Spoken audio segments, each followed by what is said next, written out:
Hello everyone. So we are discussing previous year questions of the chapter Molecular Basis of Inheritance and the topic replication.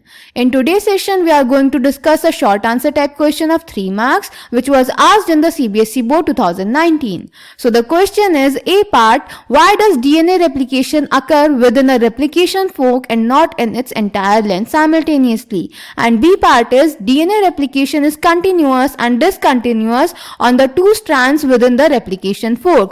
Give reasons. तो बेटा इस question में ए part में हमसे पूछा है कि डीएनए रेप्लिकेशन पूरे डीएनए में एक साथ क्यों नहीं होता बल्कि रेप्लिकेशन फोर्क में क्यों होता है, और बी पार्ट में हमसे पूछा है कि जो डीएनए का रेप्लिकेशन है वो कंटिन्यूअस और डिसकंटिन्यूअस मैनर में होता है डीएनए के दोनों स्ट्रैंड्स पे रेप्लिकेशन फोर्क के अंदर। इसके लिए रीजंस बताने हैं। So let's check the answer. तो बेटा जो डीएनए का रेप्लिकेशन होता है वो रेप्लिकेशन फोर्क में इसीलिए होता है क्योंकि अगर हम पूरे डीएनए का रेप्लिकेशन एक साथ करेंगे तो उसके लिए हमें बहुत ज्यादा एनर्जी चाहिएगी, इसीलिए हम एक छोटे छोटे सेगमेंट्स में डीएनए का रेप्लिकेशन करते हैं जिसको हम रेप्लिकेशन फोर्क बोलते हैं। Clear? So the answer is due to very high energy requirement. Clear बेटा?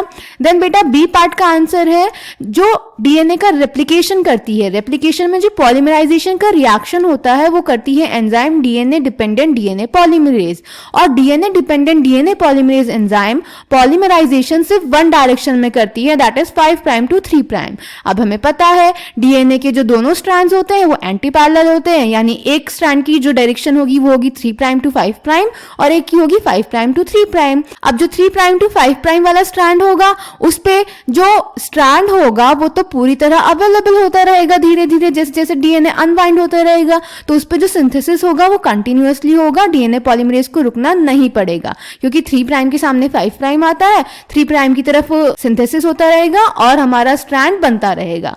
पर जो 5 प्राइम टू 3 प्राइम वाला स्ट्रैंड है उसमें तो एक छोटा सा सेगमेंट ही अवेलेबल रहेगा रेप्लिकेशन के लिए, तो इसीलिए डीएनए पॉलीमरेज एक टाइम पे उस छोटे से सेगमेंट का ही रेप्लिकेशन करेगी और उसके बाद दूसरे सेगमेंट का करेगी, इसीलिए वो डिसकंटिन्यूअस होता है। तो इसका मेन रीजन है कि जो डीएनए पॉलीमरेज होती है वो एक ही डायरेक्शन में डीएनए सिंथेसिस यानी पॉलीमराइजेशन रिएक्शन करती है। क्लियर बेटा? So the answer is the DNA dependent DNA polymerases catalyse polymerization only in one direction, that is 5 prime to 3 prime.